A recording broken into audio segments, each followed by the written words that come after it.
नमस्कार दोस्तों, गार्गी क्लासेस पर आपका स्वागत है। डेट आज की जनवरी 3, 2022। देख लेते हैं इंडियन एक्सप्रेस की इंपॉर्टेंट न्यूज़ जो अभी हम इस वीडियो में देखने वाले हैं। सबसे पहले हम ध्यान देंगे एक्सप्लेन्ड पेज पे, तो चलिए वहीं पे सीधे। तो एक्सप्लेन पेज पे 3 आर्टिकल्स है। फर्स्ट आर्टिकल है चाइना ने जो अभी नया बॉर्डर लॉ पास किया है जो कि 1 जनवरी 2022 से एप्लीकेबल हो चुका है। तो उसमें क्या प्रोविजंस थे पहले हमने डिस्कस किया है, रिवीजन पॉइंट ऑफ व्यू से इम्पोर्टेंट है, और इंडिया के लिए क्या इसके इम्प्लीकेशंस है वो भी जानेंगे। दूसरा है कि ओमिक्रॉन की वजह से जो इन्फेक्शंस हो रहे हैं वो माइल्डर हो रहे हैं, तो देखेंगे इसमें क्या है पूरा मुद्दा। बाकी इसके अलावा तीसरा आर्टिकल जो है वो है जो त्रिनकोमली में ऑयल टैंक फार्म को डेवलप करने का जो एग्रीमेंट फाइनल होने की जहाँ तक चांसेस हैं हो चुके हैं पूरे कंप्लीट, कि इंडिया और श्रीलंका दोनों मिलकर के और त्रिनकोमली ऑयल टैंक फार्म को एक रिफर्बिश करेंगे। तो इस पॉइंट ऑफ व्यू से इस आर्टिकल को देखेंगे क्या है इसके मायने। चलिए 3 आर्टिकल्स हैं, तीनों को देखते हैं। फर्स्ट है चाइना का जो नया बॉर्डर लॉ आया है उससे संबंधित। देखो ये बॉर्डर लॉ जो है वो चाइना में पारित तो हो गया था अक्टूबर 23 को, पर इफेक्ट में आया है 1 जनवरी 2022 से। तो ऐसे में एक तो हम ईस्टर्न लद्दाख वाले एरिया में कॉन्फ्रंटेशन देख रहे हैं जहाँ पर एक तरफ चाइना की पीपल्स लिबरेशन आर्मी खड़ी है तो दूसरी तरफ इंडियन आर्मी खड़ी है। इसके अलावा चाइना अरुणाचल प्रदेश की तरफ लगातार वहाँ पर सेटलमेंट्स क्रिएट कर रहा है, नए गांव बसा रहा है, और इसमें एक तरफ तो अरुणाचल प्रदेश को खुद की अपनी टेरिटरी क्लेम करता ही है, रही सही में वहाँ पर अपने विलेजेस जो डेवलप करता है उसकी वजह से फिर बाद में और ज़्यादा सिक्योरिटी कंसर्न हमारे लिए आ जाते हैं territorial sovereignty point of view से। इसके अलावा एक डेवलपमेंट और कि रिसेंट जो तिब्बतन पार्लियामेंट इन एग्जाइल, जो तिब्बत की पार्लियामेंट है जो कि इंडिया में काम कर रही है अभी, एग्जाइल का मतलब एक तरीके से प्रवास पर। प्रवास क्यों? क्योंकि तिब्बत को तो देखो टेक ओवर कर लिया चाइना ने। अब वहाँ पर जो लोग इंडिपेंडेंस चाहते हैं चाइना से, उन लोगों ने मजबूरन अपना घर छोड़ना पड़ा और वो इंडिया में आकर के अपनी एक सरकार चला रहे हैं। तो जो तिब्बतन पार्लियामेंट इन एग्जाइल के द्वारा एक डिनर ऑर्गेनाइज किया गया जिसमें कुछ इंडियन एमपीज वहाँ पर गए डिनर पे, तो चाइनीज़ एम्बेसी के द्वारा एक रिटर्न लेटर आता है जिसमें ये कहा जाता है कि आप सिचुएशन को एग्जर्बेट मत करो। तो बात ऐसी है कि ये नया कानून क्या है, सबसे पहले ये जानते हैं। देखो चाइना की standing committee, China's national people's congress की जो स्टैंडिंग कमेटी है उसके द्वारा एक लॉ पास किया गया जिसका नाम है protection and exploitation of countries land border areas. तो फोकस है ज़मीनी जो सरहदें हैं उन पर। इसके लिए जो स्टेट की मीडिया है शिन्हुआ, उसके द्वारा ये कहा गया है कि चाइना की जो सॉवरेनिटी है, संप्रभुता है, और टेरिटोरियल इंटेग्रिटी है, इन दोनों चीज़ों को एक तरीके से बहुत ही ज़्यादा सेक्रेड कंसिडर किया गया है और इनवायलेबल, दैट मीन्स किसी भी कंडीशन में कॉम्प्रोमाइज़ नहीं होने दिया जाएगा। ऐसे में स्टेट का मतलब होगी सरकार, बोला चाइना की जो गवर्नमेंट है उसकी ये ड्यूटी है कि वो प्रॉपर मेजर्स ले जिससे कि चाइना की टेरिटोरियल इंटेग्रिटी को भी सेफगार्ड किया जा सके और लैंड बॉर्डर एरियाज़ में भी अपने अगेंस्ट में अगर कोई दुश्मन अगर अटैक कर रहा हो या एग्रेशन दिखा रहा हो तो उसको भी कॉम्बैक्ट किया जाना है। तो इस तरीके से ये प्रोविज़न है लैंड बॉर्डर जो अभी बिल या फिर लॉ जो बनाया गया है चाइना की कांग्रेस के द्वारा। कांग्रेस का मतलब वहाँ की पार्लियामेंट हो गई। तो ऐसे में मैंडेट हो गया कि बॉर्डर डिफेंस को स्ट्रेंथन करना, खुद की बॉर्डर्स को स्ट्रेंथ प्रोवाइड करना, इकोनॉमिक सपोर्ट प्रोवाइड करना, सोशल डेवलपमेंट करना। अब यहाँ पर इकोनॉमिक और सोशल बात क्यों आ गई? क्योंकि मुद्दा सारा चल रहा है इंडिया चाइना की जो बॉर्डर है, हमारे लिए तो वही कंसर्निंग है। तो वहाँ पर क्या है कि विलेजेस डेवलप किए जा रहे हैं, तो लोगों को वहाँ पर सेटल करना, उनकी सोसाइटी डेवलप करना और इकोनॉमिकल डेवलपमेंट और इंश्योर करना, फिर बाद में ये क्लेम करना कि भाई हमारे गांव तो यहाँ पर बहुत सालों से हैं, और उसके बाद में फिर धीरे धीरे आगे की तरफ एग्रेशन दिखाना। जैसा कि हमें पता है कि पिछले 1.5 से 2 सालों में जिस तरीके से चाइना के साथ में हमारा कॉन्फ्रंटेशन चल रहा है, स्टैंड ऑफ है मिलिट्री का आमने सामने ईस्टर्न लद्दाख में, उसमें चाइना 1% भी विड्रॉ करने के लिए अभी रेडी नहीं है। तो उस केस में हमारे लिए ज़्यादा कंसर्निंग अपने आप में बन जाता है। तो आगे देखो इंफ्रास्ट्रक्चर डेवलपमेंट की बात करें तो चाइना लगातार वहाँ पर पब्लिक सर्विसेज प्रोवाइड कर रहा है, इंफ्रास्ट्रक्चर डेवलप कर रहा है, और साथ में ये भी कहा है कि बॉर्डर एरियाज़ में सोशो इकोनॉमिक डेवलपमेंटल एक्टिविटीज़ को इंक्रीज़ करेंगे। इस लॉ में ये बात भी कही है। पर एक चीज़ और कही है इस लॉ में, वो ये कि ये जो कोई भी बॉर्डर एरियाज़ में डेवलपमेंट होंगे उसमें इक्वालिटी, म्यूचुअल ट्रस्ट और फ्रेंडली कंसल्टेशन इन 3 चीज़ों पर भी जोर दिया गया है। जैसे कि अगर बॉर्डर एरियाज में कोई भी डेवलपमेंटल एक्टिविटीज़ की जाएगी तो बोले जो नेबरिंग कंट्रीज़ है उनके साथ में प्रॉपर नेगोशिएशंस किए जाएंगे, उनके साथ में प्रॉपर एंगेजमेंट होगी, उनके साथ में उनको म्यूचुअली कॉन्फिडेंस में लिया जाएगा, फिर उसके बाद में हम डेवलपमेंटल एक्टिविटीज़ करेंगे, जिससे कि जो बॉर्डर डिस्प्यूट्स हैं उनको भी रिजॉल्व करना आसान हो सके। ये बात कही चाइना की जो स्टेट मीडिया है शिन्हुआ उसने। तो ऐसे में देखो ये कुछ कंडीशंस है जिनकी चलते अभी चाइना जो है वो अपनी तरफ से बॉर्डर एरियाज में बहुत सारी ऐसी एक्टिविटीज़ कंडक्ट करता चला जा रहा है। अब देखो बात ऐसी है कि चाइना ने ऐसा क्यों किया।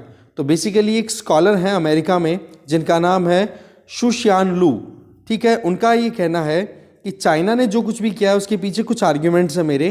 पहला आर्ग्यूमेंट तो ये कि बीजिंग जो है वो अपनी सिक्योरिटी को लेके बहुत ज़्यादा कंसर्न है, और पर्टिकुलरली देखा जाए तो लैंड बॉर्डर एरियाज़ में जहाँ जहाँ पर भी ज़मीनी बॉर्डर शेयर करता है चाइना दूसरे किसी और कंट्री के साथ में। तो ऐसे में एक तरफ तो लैंड बॉर्डर और दूसरी तरफ मैरीटाइम फ्रंट, जिसमें साउथ चाइना सी वाला मुद्दा हम बार बार डिस्कस करते रहते हैं।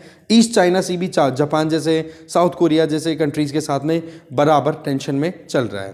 तो ऐसे में कॉन्टिनेंटल और मैरीटाइम दोनों तरफ से सिक्योरिटी कंसर्न अपने लिए फोकस में रख के चाइना ये लैंड लॉ लेकर के आया है। तो इसमें अगर हम हमारी तरफ से बात करें तो सीनो इंडियन बॉर्डर्स जो है वो पिछले कुछ दिनों में आपको पता ही है कि चाइना एग्रेशन दिखा रहा है। तो इस केस में साउथ चाइना सी हो, चाहे मैरीटाइम डोमेन हो या फिर कॉन्टिनेंटल डोमेन हो, दोनों तरफ चाइना अपनी पकड़ को बढ़ाना चाहता है। इसके अलावा कोविड-19 पेंडेमिक की बात करें तो बीजिंग पे जिस तरीके से सिचुएशन क्रिएट हुई, तो सिचुएशन मतलब इस तरीके से एक तो इस पेंडेमिक का फ़ायदा उठाने की कोशिश की है चाइना ने। जैसे कि चाइना की अगर कहीं पर भी पोरस बॉर्डर है, ठीक है, ऐसी बॉर्डर एरियाज जहाँ पर एक दूसरी साइड के लोग आसानी से आ जा सकें, ठीक है। तो अरुणाचल प्रदेश के लोगों को चाइना बिना किसी वीज़ा के विजिट अलाउ करता है, आपको पता होना चाहिए। कारण कि ये चाइना कहता है कि ये तो हमारे खुद के लोग हैं, हमारी टेरिटरी है। बट वही चीज़ है कि अगर देखा जाए तो सॉवरेनिटी या territorial integrity point of view से देखें तो इंडिया का पार्ट है, तो देखा जाए तो नेशनल पॉइंट ऑफ व्यू से देखें तो वो पार्ट हमारा है। पर वहाँ के लोगों को चाइना जो है वो लुभाने की पूरी कोशिश करता है, क्योंकि जब 1962 वॉर जब हुआ था तो उस टाइम पर अरुणाचल प्रदेश का नाम हुआ करता था नेफा, नॉर्थ ईस्टर्न फ्रंटियर एजेंसी हुआ करती थी नेफा, ठीक है ना। तो अब अरुणाचल प्रदेश नाम हो गया है। तो उस टाइम पर चाइना ने अच्छे से आगे तक पहुंच गए थे, असम तक पहुंच गया था चाइना के जो मिलिट्री ट्रूप्स थे वो। तब जाकर के फिर बाद में आपको ध्यान हो तो एक स्टेटमेंट दिया था फिर आकाशवाणी पे, उस टाइम पे प्राइम मिनिस्टर पंडित जवाहरलाल नेहरू जी थे, उन्होंने ये कहा था कि असम के लोगों आप डरो मत, हम आपको ज़रूर फिर से पालेंगे या फिर आपके साथ हम ज्वाइन कर लेंगे। मतलब इतना बुरा हाल हो गया था कि प्राइम मिनिस्टर ने यहाँ तक स्टेटमेंट दे दिए थे कि आप लोग हमसे दूर हो गए हो, पर वो दिन दूर नहीं है जिस दिन हम आप साथ में बैठेंगे। तो ये मुद्दा आ जाता है, एक साथ रहेंगे कहने का मतलब, ठीक है। तो यहाँ तक चाइना जो है पहुँच गया था, पर वहाँ के लोगों ने चाइनीज़ डोमिनेंस को एक्सेप्ट करने से मना कर दिया था उस टाइम पे 1962 वॉर में। तो ऐसे में बीजिंग जो है वो अपनी तरफ से पोरस बॉर्डर को क्लेम करने की कोशिश कर रहा है, ठीक है। इसके अलावा आपको पता ही है कि सेंट्रल एशिया में अफगानिस्तान की बात करें तो यूएसए की फोर्सेस ने विड्रॉ कर लिया, तो वहाँ से टेररिस्ट एक्टिविटीज़ राइज ना हो इसको लेकर के भी चाइना कंसर्न है। तो कैसे भी करके अपनी सिक्योरिटी इंश्योर करने के लिए बॉर्डर एरियाज़ को टाइट करना चाहता है, जिससे कि उधर से भी कोई जल्दी से आ जा ना सके चाइना को डिस्टर्ब करने में। तो सिंजियान प्रोविंस में आपको पता ही है कि वहाँ पर जो वीगर मुस्लिम्स हैं उनको वैसे ही बहुत ज़्यादा ह्यूमैनिटेरियन क्राइसिस का सामना करना पड़ता है। तो उस केस में अगर उनको थोड़ी सी भी हवा मिलती है एक्सट्रीमिज्म को फैलाने की, तो वो चाइना के लिए चिंता की बात है। इसके अलावा चाइना की जो डोमेस्टिक पॉलिटिक्स है उसका भी एक कारण है कि अपनी रेलेवेंस बनाए रखने के लिए शी जिनपिंग ने अपनी तरफ से ये कदम उठाए हैं। नहीं तो फिर क्या है, वहाँ पर भी कंपटीशन तो है ही, चाहे पार्टी एक ही हो, पर पार्टी में लीडरशिप को लेकर के भी तो कहीं ना कहीं तनातनी बनी रहती है। फिर बात आ जाती है क्या ये इंडिया के लिए कंसर्निंग है? जी बिल्कुल। देखो चाइना की अगर बॉर्डर एरियाज़ की बात करें, लैंड बॉर्डर की, तो इंडिया के साथ में लगभग 3488 किलोमीटर की लैंड बॉर्डर शेयर होती है, और वो सारी की सारी कहीं ना कहीं थोड़ा बहुत डिस्प्यूट चलता रहता है। मतलब सॉर्टेड नहीं है कहीं पर भी ये बॉर्डर, ठीक है। चाइना की टोटल जो बॉर्डर है लैंड बॉर्डर उसका लेंथ है 22,457 किलोमीटर। उस वो जो कि 14 कंट्रीज़ के साथ बॉर्डर शेयर करता है। सबसे बड़ी बॉर्डर शेयर करता है मंगोलिया के साथ, दूसरी रशिया के साथ में, और तीसरी फिर इंडिया के साथ ही होती है, ठीक है ना। भूटान एक और साउथ एशियन कंट्री है जिसके साथ में चाइना की बॉर्डर शेयर हो रही है, और वो बॉर्डर डिस्प्यूटेड है। इसका मतलब अभी करंट सिचुएशन में देखा जाए तो भूटान और इंडिया के साथ में ही बॉर्डर डिस्प्यूट चाइना के चल रहे हैं, अगर साउथ एशियन कंट्रीज़ की बॉर्डर शेयरिंग की बात करें चाइना के साथ में। अब देखो सस्पिशन, डाउट और क्यों आने लग जाता है, क्योंकि देखो ईस्टर्न लद्दाख में स्टैंड ऑफ लगातार है।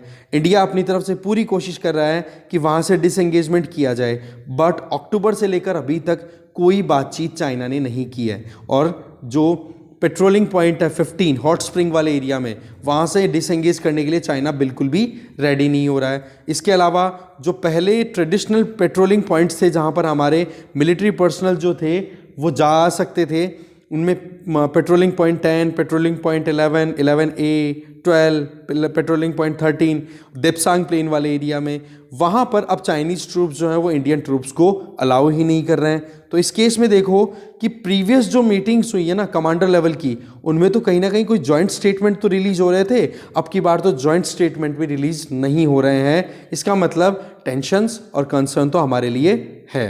दूसरी बात देखें तो चाइना का ये जो लॉ है नया, इसमें देखो जो LAC है, लाइन ऑफ एक्चुअल कंट्रोल, उसके दोनों तरफ अगर कोई भी कंस्ट्रक्शन, कोई भी इंफ्रास्ट्रक्चर डेवलप हो, उसको रोकने की बात की जा रही है।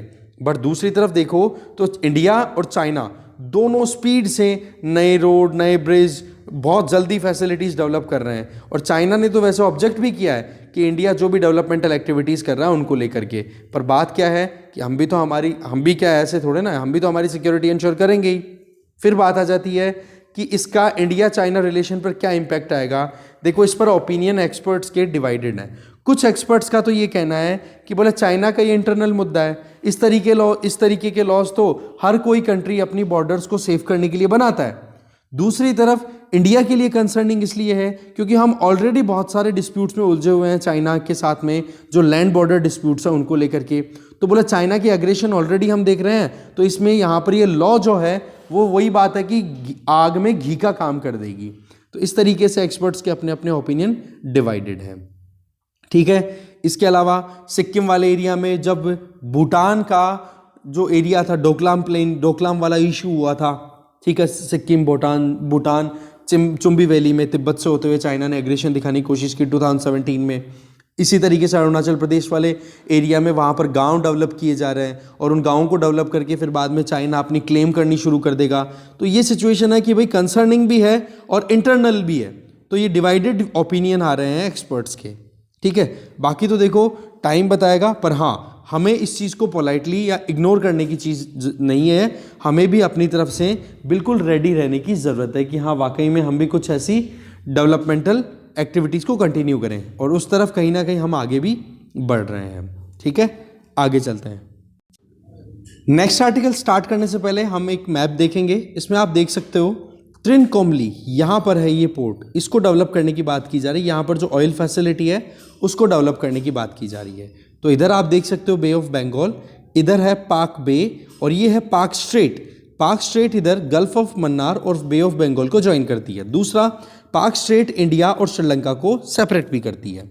अब यहाँ पर इंपॉर्टेंट लोकेशंस में देखिए, श्रीलंकन सिटीज़ की या जो भी लोकेशंस हैं उनमें आप देखो सबसे ऊपर ही ऊपर तो जाफना, जहाँ पर तमिल जो मिलिटेंसी है वो कहीं ना कहीं चलती रहती है, ठीक है, जो तमिल्स हैं वो रहते हैं। इसके अलावा इधर नीचे नीचे ये देख सकते हो हम्बनतोता, जो कि चाइना ने यहाँ पर इस पोर्ट को डेवलप किया है, और डेवलप करने में इतना पैसा लगा दिया कि श्रीलंकन सरकार के ऊपर इतना कर्जा हो गया कि 99 साल की लीज पर अब ये पोर्ट जो है वो चाइना को दे दिया गया। तो ये इंडिया के लिए बहुत ज़्यादा कंसर्निंग रहा है। तो ये जब से हम्बनतोता ने टेक ओवर किया है ना चाइना ने, तब से इंडिया और भी ज़्यादा कंसर्न हो गया कि कैसे भी करके हमें श्रीलंका में अगर कोई भी प्रोजेक्ट मिले तो हमें उसको इग्नोर नहीं करना, मिस नहीं होने देना है। ये श्रीलंका की कैपिटल है कोलंबो, ठीक है। तो ये कुछ, और ये कैंडी गाले, यहाँ पर मैचेस होते रहते हैं, क्रिकेट मैचेस होते रहते हैं। तो ये कुछ, और गल्फ ऑफ मन्नार क्यों बोला है, मन्नार नाम से यहाँ पे लोकेशन है श्रीलंका में, ओके। अब देखते हैं मेन आर्टिकल को डिटेल में। तो आर्टिकल कुछ ऐसा है कि त्रिनकोमली जो ऑयल फैसिलिटी है उसको डेवलप करने में अभी एक एग्रीमेंट की बात की है। वहाँ के एनर्जी मिनिस्टर जो हैं श्रीलंका के, उन्होंने अनाउंस किया है कि इंडिया और श्रीलंका दोनों जॉइंटली काम करेंगे। बेसिकली ये अभी की बात नहीं है, ये 30 साल पहले प्राइम मिनिस्टर राजीव गांधी और श्रीलंका के प्रेसिडेंट जयवर्धने, उनके बीच में एक श्रीलंका इंडिया अकॉर्ड हुआ था जुलाई 29, 1987 को। तब से लेकर अब तक ये जो फैसिलिटी है ये मोर और लेस कभी आगे बढ़ रही है, कभी कुछ डेवलपमेंटल, मतलब एक जो होना चाहिए ना फुल फ्लेजेड जो एंगेजमेंट है वो नहीं हो पा रही है। तो ऐसे में पिछले हफ्ते श्रीलंका के एनर्जी मिनिस्टर उदया गमनपिल्ले, उन्होंने अनाउंस किया कि इंडियन ऑयल सब्सिडरी जो है जिसका नाम है लंका आईओसी, वो जो है 49% स्टेक्स को होल्ड करेगी और साथ में उसके 51% स्टेक्स को होल्ड कौन करेगा?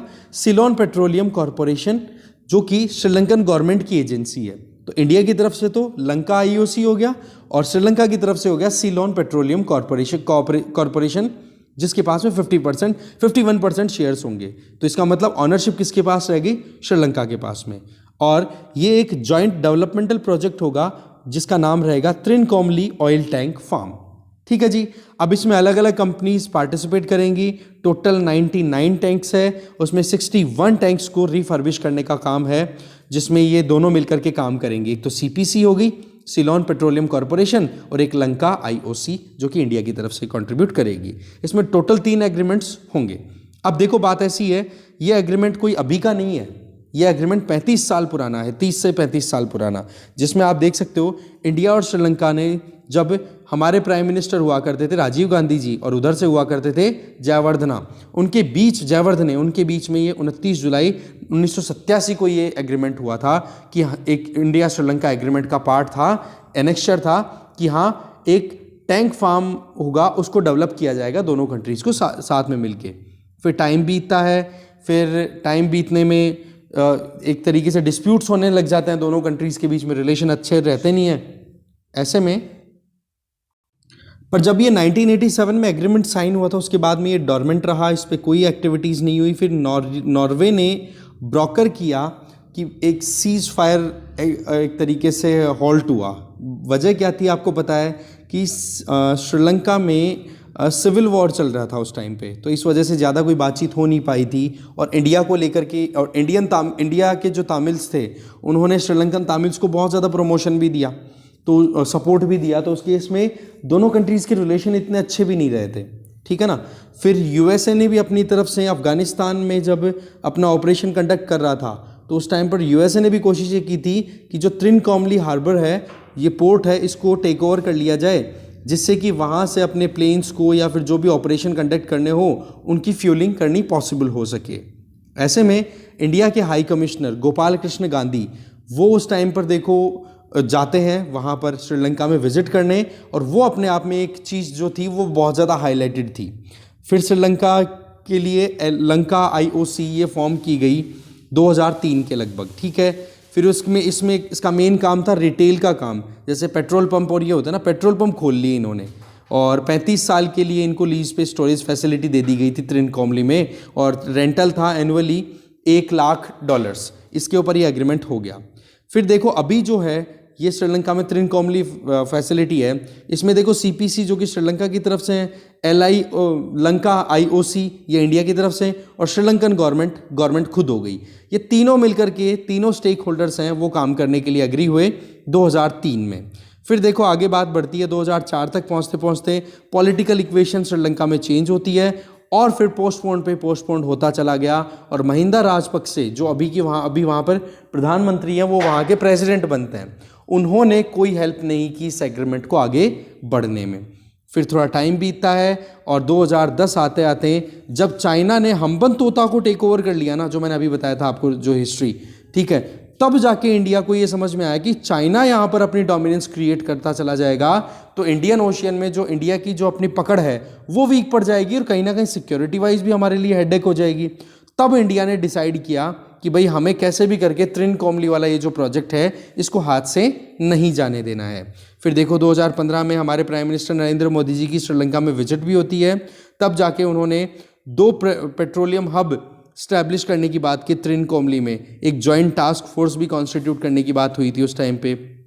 अब देखो 2 साल तक फिर 2015 के बाद में जो महिंदा राजपक्षे की सरकार थी वो तो गिर गई थी, फिर सरकार आई वहाँ पर रानिल विक्रमासिंघे और उनकी, तो उस टाइम पर फिर एमओयू साइन हुआ श्रीलंकन गवर्नमेंट के साथ में इंडिया का, और उसी एमओयू को अभी कंटिन्यू करने में वहाँ के जो प्रेसिडेंट हैं गोटाबाया राजपक्षे और प्रधानमंत्री हैं अभी महिंदा राजपक्षे, दोनों भाई हैं, तो दोनों की सरकार चल रही है। तो ऐसे में इसको हिस्टोरिक विक्ट्री के तौर पे देखा जा रहा है, क्योंकि देखो सीधी सी बात है कि जिस तरीके से चाइना अपनी एग्रेशन दिखा रहा है ईस्टर्न लद्दाख वाले एरिया में, और साथ में पर्ल्स ऑफ जो स्ट्रिंग ऑफ पर्ल्स क्रिएट कर रहा है, जिसमें हमारे आसपास के जो पड़ोसी देश हैं उनके जो पोर्ट्स हैं वहाँ पर अपनी डिप्लॉयमेंट्स इंक्रीज़ कर रहा है, तो उसके चलते हमारे लिए हम बहुत इंपॉर्टेंट है कि हम श्रीलंका में ये जो त्रिनकोमली पोर्ट के ऊपर जो ऑयल फैसिलिटी है उसको हम डेवलप करें।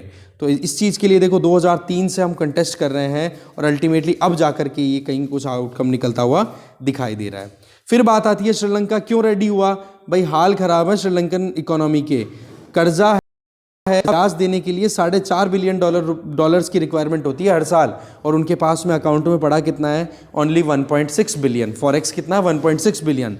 तो ऐसे में चाइना के साथ में तो $1.5 बिलियन का करेंसी स्वैप एग्रीमेंट तो हो गया, पर फिर भी 1.5 बिलियन से क्या काम होगा, पैसा तो और चाहिए। तो ऐसे में इंडिया से ऑयल इंपोर्ट करना और साथ में इंडिया के साथ में एंगेजमेंट करना, जिसमें कि line of credit LOC agreement final हो रहे हैं, जिसमें ये देखो इंडिया और श्रीलंका के बीच में 4 प्रॉन्स्ड पैकेज होगा, जिसमें ये एग्रीमेंट होगा, जिसमें एक तो लाइन ऑफ क्रेडिट होगी फ्यूल परचेज के लिए, कि इंडिया जो है वो लाइन ऑफ क्रेडिट मतलब उधार में ऑयल प्रोवाइड कराएगा किसको, श्रीलंका को। दूसरा एक और लाइन ऑफ क्रेडिट होगी जिसमें अभी आपको पता फूड शॉर्टेज चल रही है श्रीलंका में ज़बरदस्त, तो इंडिया जो है उधार में उनको खाना भी देगा। इसके आगे ऑयल स्टोरेज फैसिलिटी जो त्रिनकोमली है उसमें मॉडर्नाइजेशन किए जाएंगे, क्योंकि ये जो त्रिनकोमली में ऑयल फैसिलिटी है ना, ये सेकेंड वर्ल्ड वॉर के टाइम की है, ब्रिटिशर्स ने डेवलप की थी, तो इस वजह से अब वो आउटडेटेड होगी, तो उनको डेवलप करना, और साथ में इंडियन इन्वेस्टमेंट को इंक्रीज करवाना। तो ये 4 प्रॉन्स्ड पैकेज रहेगा ये जो एग्रीमेंट होने वाला है। तो ऐसे में दोनों साइड्स ने ये चीज़ तो कह दी कि भाई ये क्विड प्रो को नहीं है, दैट मीन्स कि हम कोई एक्सचेंज नहीं कर रहे हैं कि इंडिया हमारे लिए इतना करेगा तो हम इंडिया के लिए कर देंगे, बट रियल सेंस में देखा जाए ना तो दोनों कंट्रीज़ का एंगेजमेंट का मेन पर्पज़ है कि भाई कैसे भी करके इकोनॉमिकल एंगेजमेंट राइज हो और इकोनॉमिक प्रोग्रेस दोनों कंट्रीज इंश्योर कर सकें।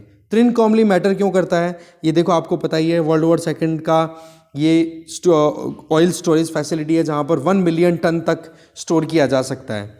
अब इसमें देखो ये लोकेशन जो है त्रिनकोमली वाली, ये चाइना बे नाम से फेमस है ये वाला एरिया, तो बोला वहाँ पर नेचुरल हार्बर है। नेचुरल हार्बर का मतलब वहाँ पर ज़मीन को काट करके बनाने की ज़रूरत नहीं है, वहाँ पर ऑटोमेटिकली अवेलेबल है सिचुएशन जिसमें कि एक पोर्ट डेवलप हो सके।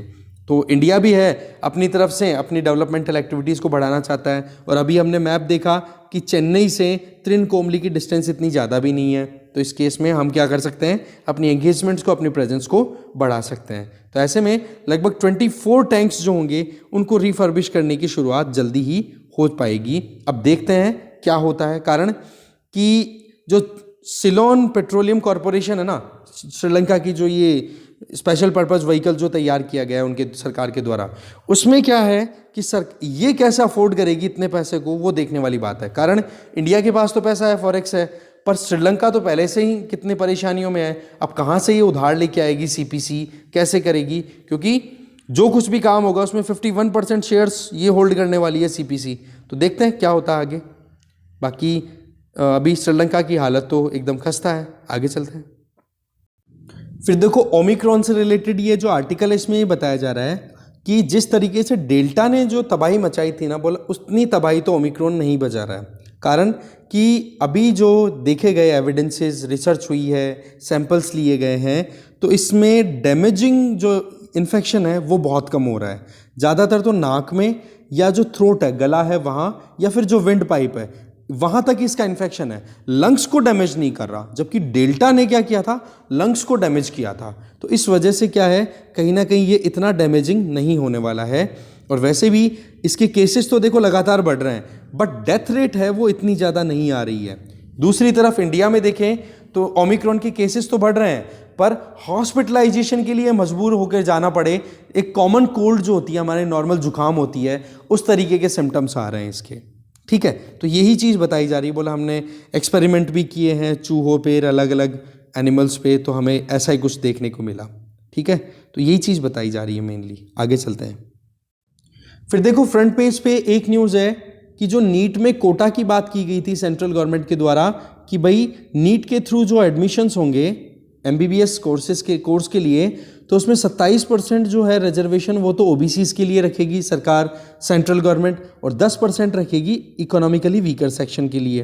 तो सवाल ये आ गया था कि जहाँ 27% रिजर्वेशन आप ओबीसी के लिए रख रहे हो, उसमें आपने क्रीमी लेयर का जो लेवल है वो 8 लाख रुपए एनुअल इनकम बना रखा है कि 8 लाख रुपए से ज़्यादा अगर किसी की भी इनकम है तो उसको आप ओबीसी का रिजर्वेशन नहीं दोगे। दूसरी तरफ मतलब फैमिली की इनकम कंबाइंड, ठीक है। और ईडब्ल्यूएस में आपने क्या कर रखा है कि 8 लाख रुपए तक जिन फैमिलीज की इनकम है वो एलिजिबल है इकोनॉमिकली वीकर सेक्शन के अंडर में रिजर्वेशन का फायदा उठाने के लिए। तो ये 8 लाख का जो मुद्दा था, इसको लेकर के सुप्रीम कोर्ट ने कहा सेंटर से कि भाई आप एक चीज बताओ कि एक तरफ तो अदर बैकवर्ड क्लासेस है, एक तरफ है economically weaker section. Other backward classes को देखा जाए तो वो सोशली बहुत ज़्यादा बैकवर्ड रही हुई है, तो उनको उनका इनकम लेवल, और दूसरी जो इकोनॉमिकली वीकर सेक्शन है उसमें ज़्यादातर जनरल कास्ट के लोग हैं जो कि गरीब हैं। तो दोनों को आप ऐसे कैसे इक्वल ट्रीटमेंट दे सकते हो पैसों के मामले में? तो ऐसे में एक कमेटी कॉन्स्टिट्यूट की गई थी और उस कमेटी में मेन जो मेंबर्स थे, अगर उनके नाम देखें, एक तो थे अजय भूषण पांडे जो कि ICSSR के मेंबर सेक्रेटरी हैं, सॉरी फाइनेंस सेक्रेटरी। दूसरा VK मल्होत्रा जो कि ICSSR के मेंबर सेक्रेटरी हैं, और तीसरा उस कमेटी के मेंबर रहे संजीव सान्याल जो कि प्रिंसिपल इकोनॉमिक एडवाइजर हैं। तो इन्होंने इस मुद्दे को जब इन्वेस्टिगेट किया तो बोला कि देखो अभी लगभग हम बीच में चल रहे हैं, एक साल का जो सेशन होता है एकेडमिक सेशन उसके बिल्कुल बीचों बीच में है। अगर हम इस 8 लाख के लेवल को कुछ भी चेंज करने की कोशिश करेंगे तो बोलो वो मुश्किलें पैदा कर देगा, लिटिगेशंस बहुत हो जाएंगी, कोर्ट में केसेस अटक जाएंगे और डिले होता चला जाएगा। पहले ही बहुत डिले हो चुका है नीट में जो एडमिशन्स का प्रोसेस है उसको लेकर के। तो बोला इस चीज़ को आप एक बार एज इट इज़ कंटिन्यू करो, जो चल रहा है उसी को कंटिन्यू करो। हाँ, इस चीज़ के ऊपर हम जो भी काम करना चाहें वो अगले सेशन में कर सकते हैं, नेक्स्ट सेशन में जब एडमिशन्स हो तब। इससे क्या होगा, लिटिगेशंस की टेंशन नहीं हो पाएगी। तो देखो अभी फिलहाल तो एज इट इज जो है वो रिकमेंडेशन इस पैनल ने दी है गवर्नमेंट को, और गवर्नमेंट ने भी अपनी तरफ से ये बात कही है कोर्ट में। अब बात आगे क्या होती है क्या नहीं वो टाइम बताएगा। फिलहाल की जो सिचुएशन है एज इट इज बनी हुई है। साथ में कमेटी ने अपनी तरफ से 1-2 रिकमेंडेशंस और दी हैं पर वो अभी अप्लाई नहीं की जा रही है, कारण वही बात, लिटिगेशन लग जाएंगी, डिले हो जाएगा। एक मुद्दा क्या आता है कि अगर किसी भी फैमिली की इनकम 8 लाख रुपए है या नहीं वो मैटर नहीं करता।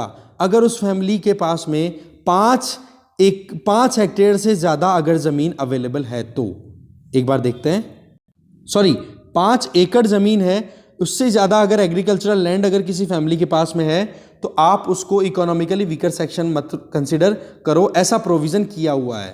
तो ऐसे में कमेटी ने क्या बोला है कि बोले ये 5 एकड़ ज़मीन वाला प्रोविज़न है, इसको ख़त्म करो।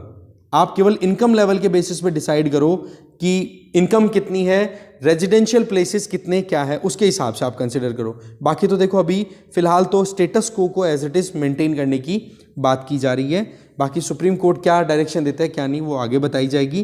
फिलहाल तो कमेटी ने जो बात बोली वो हमने देख ली कि 8 लाख के प्रोविज़न को चेंज करने की ज़रूरत नहीं है।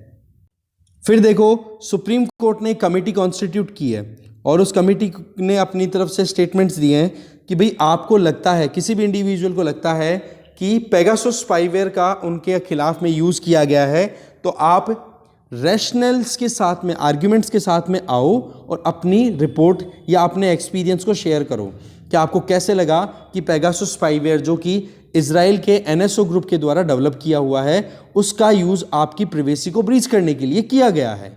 अब देखो बात ऐसी है कि इसमें क्या आउटकम निकलेगा क्या नहीं। फिलहाल तो कमेटी कॉन्स्टिट्यूट की गई है सुप्रीम कोर्ट के द्वारा, तो वो देखेंगे आगे, ठीक है। इसके आगे अगर देखें,